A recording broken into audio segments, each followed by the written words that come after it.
Hi, I'm Bob Harrington from Duke University, and it's my pleasure to welcome you to this editorial discussion entitled Salt, Hypertension, and Prevention. Today for our discussion, I'm joined by two colleagues, Dr. Michael Alderman from the Albert Einstein School of Medicine, College of Medicine in the Bronx. Welcome, Mickey. Thank you. And Dr. Larry Apple from Johns Hopkins University Medical School in Baltimore. Welcome, Larry. It's a pleasure to be here. Now, as I said off camera, this is a topic for which you both have great expertise, and I have none. But I'm fascinated by the discussion that has emanated recently, a lot of it on the Heart.org forums, where people respond to recent studies in the literature which call into question what I'll call public health policies that recommend the reduction of salt in our diets. Now, I'm an interventional cardiologist. I think you both are interested in epidemiology and prevention. I see patients sort of at the other end of the spectrum. I see patients with heart failure, advanced coronary disease, and I routinely have the discussion, particularly in the area of the country that I live in North Carolina, that you noted, Larry, is the stroke belt. I have the discussion of, you got to get rid of those ham biscuits. You got to get rid of the sausage in the morning. It's a really important part of our therapy. But I've been somewhat astounded by the level of passion that the topic evokes. I mean, if you read the forum, people are, what are you, crazy? And other people, wait a minute, let's think about this from a public health perspective. So I think what the audience that's listening here wants to know is, what do the experts think? So Larry, I'm going to start with you. And maybe we can start with some things that we agree on. Or maybe you'll tell me that we don't agree on them, but from the patient with proven cardiovascular disease, heart failure, severe hypertension, do we largely agree that the reduction of salt is important, and why? What's that based on? Okay. Well, that's a great question. So you're talking about one end of the spectrum. And that's where I want to start. Okay. Yeah. So, I'll first preface my remarks by saying that studying the effects of salt on clinical outcomes is very tricky, and in part because of the difficulties in measuring sodium. Okay, so that there is a body of literature in which we try to understand how much salt an individual is taking, whether the patient has heart failure or not, and then their clinical outcomes. And the best kind of studies are actually clinical trials, where actually feed people and understand outcomes. Okay, and we can do that for blood pressure, which is an important variable that is guided policy. Pretty tough to do long term, and so there have been a lot of sort of cohort studies, some of which have been done in patients with hypertension and a few in patients with heart failure. And they've had some equivocal results, including other observational studies done in younger adults. But when you look at trials that have fed people, blood pressure is reduced, whether it's hypertensive or non-hypertensive individuals. Are you talking about really like GCRC type studies where really tightly controlled parameters and then feeding people salt? Right, yeah. Those are kind of studies. And they actually have to do that, because if I were to ask you to reduce your salt intake in North Carolina, you would have a tough time. Or even just going to the American Heart Association, you really don't know how much salt is in the food. You try to estimate, but I had a Nathan's hot dog yesterday, so I suspect that I got a nice salt load. Salt load. Okay. So that's very important. So, and the tools we have for estimating salt intake, even 24-hour urine sodiums are problematic if they're not done well, and the big problem is undercollection. So not only, let me get back to the population. Okay. So patient with very severe hypertension. Probably the best study on this was done a few years ago by Pimenta. Small study, but tightly controlled, GCRC type, 23 millimeters of mercury reduction in systolic blood pressure. Small study, well done, but very difficult to do long term, because you'd have to control it, and these people have hypertension. It's really unethical to watch somebody long term and see if they did or did not. So then you have heart failure, very tough nut to study. And so there have been some confusing studies in this area. There was a clinical trial, but its applicability is really quite unclear. It was a study in Italy where individuals who were taking at least 500 milligrams of Lasix, 80 milligrams of spironolactone, were also assigned to reduce sodium intake. Sodium intake had no benefit, looked harmful, but this was in a volume depleted population, and really is not relevant to practice. But when you look at the whole body of evidence, that is probably the spectrum where you're most likely to get benefit, those that people are. So I think what you're saying is that studying the concept of salt reduction on clinical outcomes is a bit challenging in the traditional way we think about it. True. But in the what I'll call the physiologically directed studies, where you're measuring very carefully salt intake and blood pressure, there appears to be some relationship between decreasing salt and controlling blood pressure. Yes, yes. And Mickey? actually, Yeah, I think we all agree on that. Well, I wanted to start where we agree, because Okay. Yeah. one of the things that the audience is going to want to know is, you know, I got a patient with bad hypertension, I got a patient with bad heart failure. Is reducing salt important? And while that sounds sort of pedestrian, it is. Would you agree? No, I don't think so. And Okay. I think we need to go on. So what do you agree with that we've brought up so far? I agree Mickey? with almost everything that Larry said, really. There's no question in my mind that reducing sodium, on average, will reduce blood pressure. The amount varies with individuals and characteristics of patients and other aspects of things. But that, I think, is a fact we agree on. We also certainly agree that it's difficult to study. The issues involved are enormous. Let me say, I think a way to look at the problem is we've got there are three strains of research information, I think, that we can look to try to understand the impact of reducing sodium intake on human health. The first are physiologic studies, as you described, and they are relatively, compared to other kinds of studies, easier to do. At any rate, we've got an enormous amount of data now in support of the concept that reducing sodium by a substantial amount will reduce average blood pressure. We all agree on that. I think there's no question about that. And I think the hypothesis that reducing sodium would be beneficial to health derives from that well-accepted observation. It's not just based on observation, but experimental studies. And now probably 75 good studies. Most are short-term, but some are longer-term. There's no attenuation of effect, but it persists. But the same kinds of studies have demonstrated that it does lots of other things. It has effects on neural systems, on metabolism, on hormonal systems, and on the vasculature. So that what we do know, I think we all agree on this, that reducing sodium intake activates the renin-angiotensin system, increases aldosterone secretion, increases resistance to insulin, activates the sympathetic nervous system, increases triglycerides and perhaps cholesterol. I think that's less clear. So there are a bunch of things. There's some, like many things we do to people, it's not usually a linear, this does this, which does this. Right. Because we've been making the case that this, which is lowering salt, lowers blood pressure, which improves human health. You're saying that yes, it does do that, but it also has these other arrows. Yeah, if the assumption that all it did was activate the renin-angiotensin system, we could estimate the effects of that. These multiple physiologic factors have conflicting effects on the cardiovascular system. So the only way we can determine the health effect of reducing sodium is by linking sodium intake to outcomes. And I here also agree with Larry that observational studies tell us something, and then of course there are randomized clinical trials which tell us something more. In conventional medical issues, that's the route we sort of travel. Physiology frames a hypothesis. Observational studies gives us some way to design a study that could be interventional and experimental. And so we have to look at that whole progression of events. Now, the business of measuring sodium, I agree, is difficult. And for individuals, very, very hard. However, for populations, it's pretty good.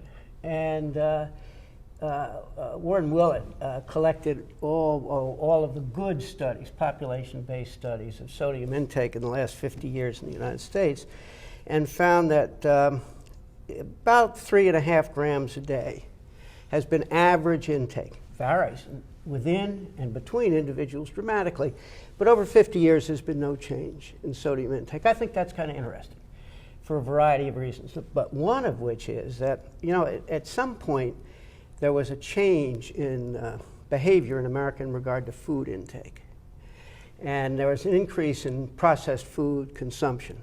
The assumption, I think, would have been, certainly by me, that sodium intake would have increased, but it didn't.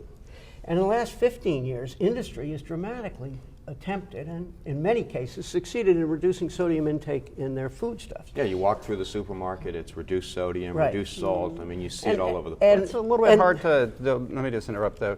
There are some products like that, but we also know that there's the 2,000 Oh, yeah. Yeah. milligram. Absolutely. You know, Yeah. Oh, yeah. There are a lot of products that sort of compensate for. But the what we point lose. is, this and that change, all sorts of things change, but sodium intake looks about the same.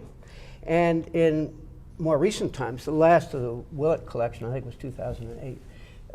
Since then, there have been 4 or 5 good studies using 24-hour, and the same 3.5 grams of sodium intake in Europe and Australia, and most of the world, with exceptions, with important exceptions where sodium intake is much higher. So I think we can study it, and I think we have now 21 good observational studies that link sodium intake in free-living populations to outcomes. It's interesting. The first one was a report in the Honolulu Heart Study in 1985, and it showed no relationship between sodium intake and health outcomes. There were 2 by 1995, and by 2005 there were 8, and now there are 21. And as Larry, I think, quite accurately describes, they're conflicting. I mean, the results are vary. So let me stop you there because I want to see if we I was can... just going to get to the point of it. Oh, well, make your point, and then I'll jump in. Okay, it's a 2-minute more point. Okay, so there are 21. I agree about the difficulty of estimating sodium intake. I think 24-hour urines in populations for a variety of reasons are the best way to go. And there are 7 that are 24-hour urine-based studies. One of them is in a population of Finns, and it shows increased sodium intake. I mean, there's some variations in subgroups, but basically I'd say it shows there's a harm to increase sodium intake. Those who ate the most sodium had the most adverse outcomes. And describe the most for me. What if we're saying that the 3 grams That's is so average? that's the critical question. What's the most? That's the critical question. Is it quartiles? What is it? Well, it's by quartiles. But I think the more interesting and important question, of course you hit on it, was that the Finnish study, mean sodium intake was about 4,700 milligrams, 4.7 grams, much higher than the American side. And the highest level was in the 6 grams. A lot of sodium. I mean, like twice as much as Americans eat. And the increased mortality was associated with that. There are 6 other studies. 4 of them are in American-type populations. Mean sodium intake 3.5. In those 4 studies, at the lower end, there was increased mortality. That was at levels less than about 2 grams a day, less than about 100, a little less than 100 millimoles a day. You get an increase. So it seems to me that these sets of studies suggest the possibility that, I hate to say this, Larry, I've heard it before. we could both be right. And like all other essential nutrients, and sodium is an essential nutrient, there's a middle range where good health and welfare can be achieved with wide variation in the intake. Vitamin D is a good example.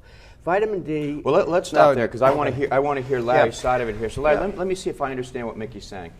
He's saying that for individual patients with severe hypertension, for example, that we've pretty much documented that high salt intake is associated with worse blood pressure. Yep. Lowering salt can lower blood pressure. Yep. That, for that individual patient, is likely to be a good thing.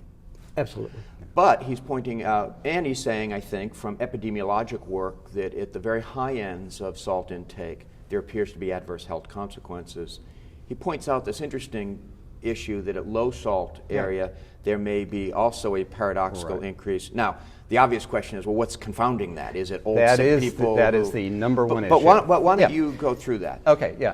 So this is it's not just the collection of the sodiums, but it's also the analysis of the data that you have in these studies. So one of the concerns that I have is this issue of confounding. And those individuals that have apparently low sodium intake, the question is this real or not?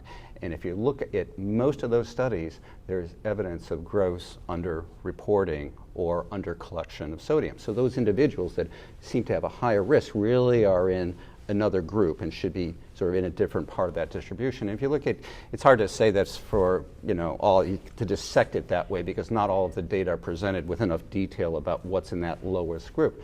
But there have been some studies where that information is available, and you go, well, this is really unusual. Here's somebody in the lowest quartile of sodium, somebody in the highest. And by the way, they happen to weigh the same.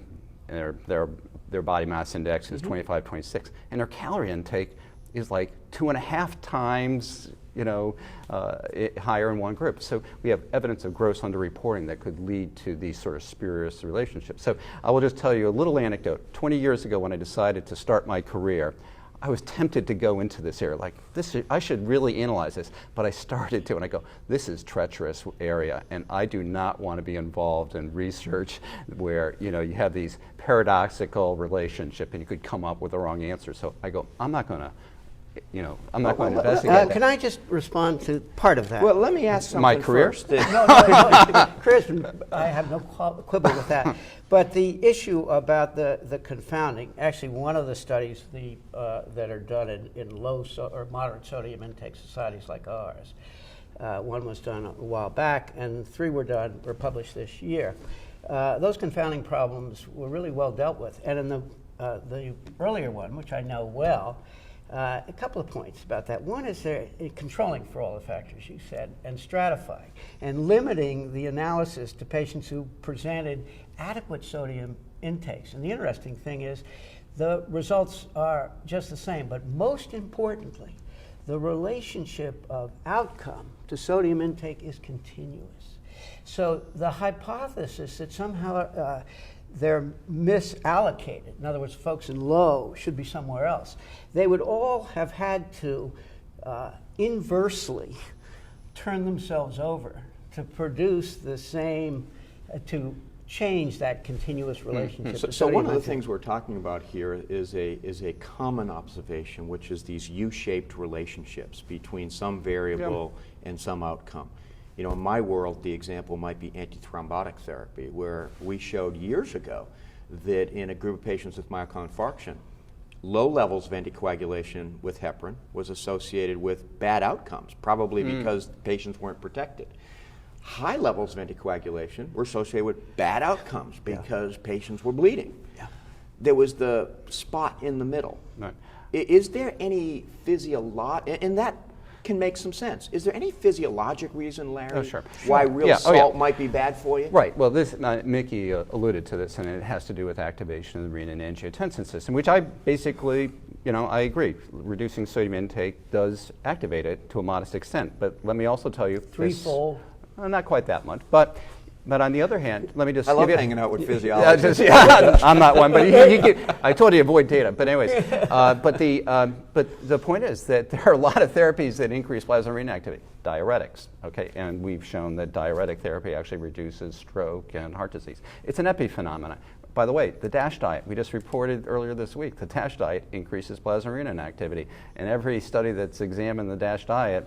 Well, I don't know if either one of you. Wait a minute, excuse me a second. DASH diet is a short-term intervention, and you could measure plasma renin activity, so you know that. You don't know what the consequences of that were. But is it fair I'm to say, interested in guys? the health outcomes. But is it fair to say that most interventions that we do, be they nutritional, dietary, behavioral, drug, they do a whole bunch of things, and what we're interested in is what's the mass effect.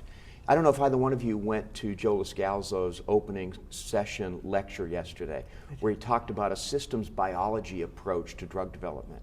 And he basically says, they're doing all sorts of things. How do you figure that out and then get what we're ultimately interested in? Would you think, Larry, that while all this stuff that low sodium might do, have we been able to quantify what the net effect of that is? Well, I think there have been attempts to do that, but it's mostly been looking at the effect on blood pressure and then projecting forward. So it gets to the issue of whether, and Mickey, this is where Mickey and I do disagree. Yeah. Is Yeah, I blood think pressure? up to now you guys have We've been okay. We've been okay. Is blood pressure an adequate variable for making policy making? And it's somewhat. I go to the FDA. They have two variables that they use for decision making.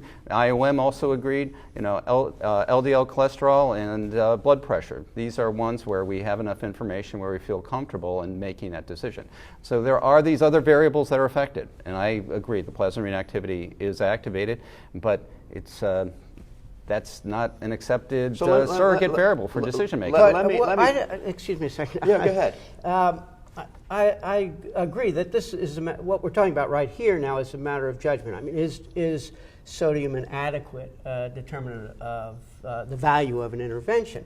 We can have opinions about that, but I think better to have evidence that reducing sodium will extend and improve the quality of life. It's not about whether or not you or I believe one thing or another, but what are the facts? Sure. Now that's that's the question I want to get Okay. at. So now we're going to talk about policy, and we are a society that has largely been transmitting a message to its populace that low sodium is better. Right. I mean, that's the message Sure. that the kids get when they go to school. That's the message that our policymakers want us to have. I actually could argue with you later, Larry, about the LDL story, but that's a different that's okay. story. Okay. I don't believe that lowering LDL is an adequate biomarker to. You have to tell me about blood pressure. So the example I give with blood pressure is that I could come over there and start to bleed you, lower your blood pressure, but that ultimately probably wouldn't be good for you. Yeah. That's an extreme example. But talk about from a policy perspective. What kind of evidence, Larry, do we need as a society to tell our population that this is something we recommend? Does it have to be randomized clinical trials? Should we be doing massive randomized clinical trials testing different dietary? Well, this is actually really interesting because I actually view myself more as a trialist than an observational epidemiologist. I think of you as a trialist. Right, when I can do a trial, I will go after it relentlessly. This is not one that can be done, and in part because the evidence is strong enough to make that decision, including a few studies and that I think we haven't mentioned, which was the trial of hypertension phase 3, where we followed people who got a reduced sodium intervention. Probably the best study of them all in terms of following a group that was exposed to a reduced sodium intervention. Not pure observational, what were they taking, but they had reduced their sodium intake. They had an intervention, they had an effect, we watched how they did. That was a relatively brief, 1.5 years, and one study, 3 years. They aggregated the results, followed these people long term. 30% reduced risk of cardiovascular disease outcomes with a similar trend towards death, even though that didn't reach statistical significance. Right. So it pointed in that direction. And then most of the other studies that involve, some of them are observational studies of populations, but they typically had the higher levels of sodium, like the Northern Arakai and then the Portuguese. And so non-randomized. Non-randomized, but you look at them, and Finland is probably the case in point. Very aggressive policy to reduce sodium and other outcomes. And there are other interventions, but you did see reductions in blood pressure, reductions in bad outcomes, particularly stroke. So you're comfortable that as a society, our policymakers have enough evidence to recommend that the population consider lower sodium in their diet as being a part of good health? Correct. Okay. Mickey, you don't agree with that. This is where we disagree. You think the evidence is supposed to be a debate. Insufficient. Insufficient. And a matter of fact, I think... So Larry might be right. You're just not willing to concede that he is yet. I think he's right, half right. And that's a long way, I think, to being all right. The observational data we have, including the TOHP stuff, does suggest that, I think, on balance, low sodium at the less than 2 grams a day business is associated with increased mortality. I know of no observational study with complete outcome determination that suggests otherwise, with 24-hour urine sodium collections.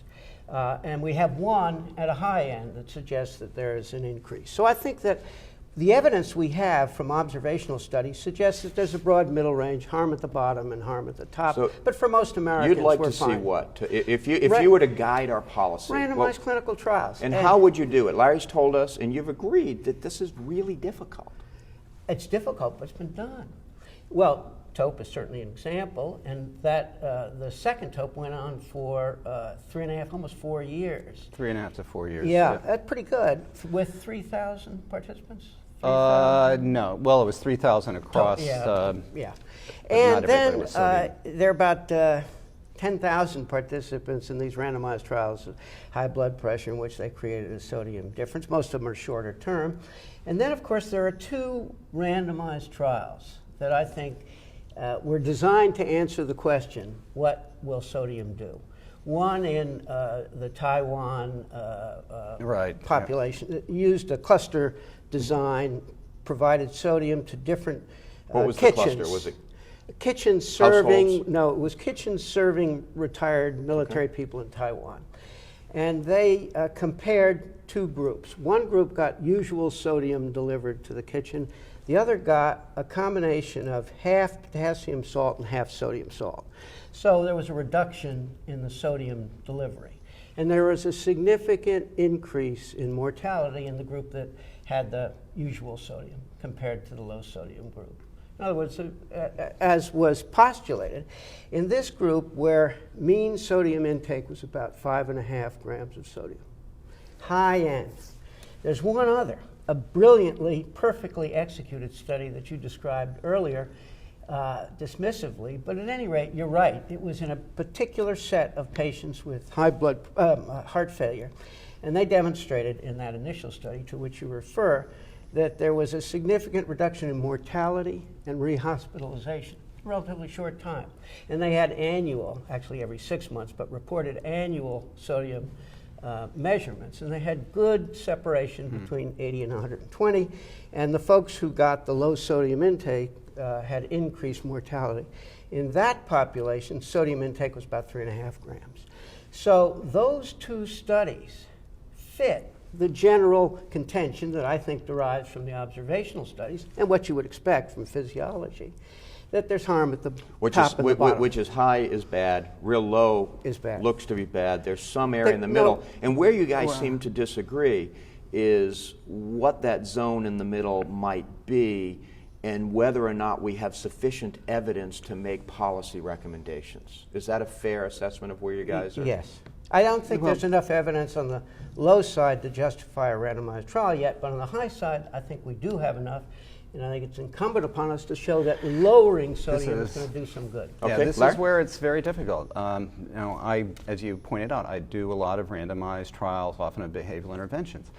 We have to understand the nature of the exposure we're going to try to change, which is sodium intake. Very difficult to do. And in free-living people, you might be able to get 30 or 40 millimole difference between 2 groups. That's not really enough to be a contrast. Huge risk of, to do it right, you would probably, I've heard numbers like 20, 30,000. Nobody's really put pen to paper to figure out how this. I think you probably would you'd have to enroll many more than that. It'd probably have to last many more years than 5, perhaps 10 years. And there's still a high risk of an outcome, of a false negative outcome in that study. I mean, it is interesting, isn't it? I mean, we do drug decision trials that we enroll 20, 30, 40,000 patients, but the behavioral trials, which has in many ways a larger societal implication, we really struggle with. Sure, but changing behavior is difficult. Yeah, well, it's part that, but also let me point out that we do not have trials for weight loss, believe that or not. No, I know that. We don't have trials for physical activity. So we are not really. It's not sodium. Don't think all sodium, right. for this. This is. But we need some commonplace. evidence that people who eat more sodium in the United States are at greater risk. We don't have any evidence of that I'm aware of. I don't know. Well, I would use the TOHB study. But that's 1 of 21. All right. So what I'm going to say, guys, is we're not going to solve this today. No. It's been a great discussion. I want to ask one more question. I know we're running late. Short answer. Why has this topic inflamed such passion amongst very intelligent people who have read the same data? Let me start with you, Mickey, and then I'll go to Larry. Yeah, I puzzle over that as well, and I think there are probably lots of reasons, but one that occurs to me is that the idea of low sodium or reducing sodium intake is an old one. I mean, it's 30 or 40 years old in my memory. And lots of people have staked a career on it, and it's become conventional wisdom. It's hard to back off, I think, that. And there's a reluctance, I think, to confront emerging science. The great thing about science is it's a self-correcting business. We're accumulating data about sodium now at a rate that exceeds anything that happened in the previous 20 years. So you think it really is that people have got a stake in the conventional wisdom game, and when you threaten that, it makes people react in a certain way? I think that's part of it. I don't mean to question the integrity or the sincerity of folks with whom I disagree. Okay. And I certainly, Larry, your sense of why is this such a passionate topic for people? Yeah, it's a difficult question. I think that there definitely is a commercial element to this that stokes the fires, but I also think that a commercial element. What is that? Commercial element that we don't. There are very few people that promote reduction in a product that actually creates profit for a group of individuals. You see what I'm saying like that? So and so I think that helps stoke it a bit. I can't tell you whether that's what, but I also think that it is not atypical for science. I'll agree with Mickey. Whether it's smoking, whether it's weight, there are people that don't believe it, okay? And that happened. There's some very prominent people and smart people, and who said, I don't believe the link between smoking and lung cancer, and they didn't believe it. And one very prominent person died of lung cancer afterwards, of that. So, I mean, this is science, and it's particularly worse. Sometimes you get on the philosophical end of science. There is the philosophical end, what types of evidence are required to make policy, and then arguing about whether some studies were good or bad, that kind of thing. But this is the nature of our field. I want to thank both of you because I know that while you're longstanding colleagues, you've also debated this multiple times, and I appreciate the fact that you're willing to come out here and do it. So thanks to you, Mickey Alderman. Thanks to you, Larry Apple, and thanks to you, our listener, for joining us on theheart.org.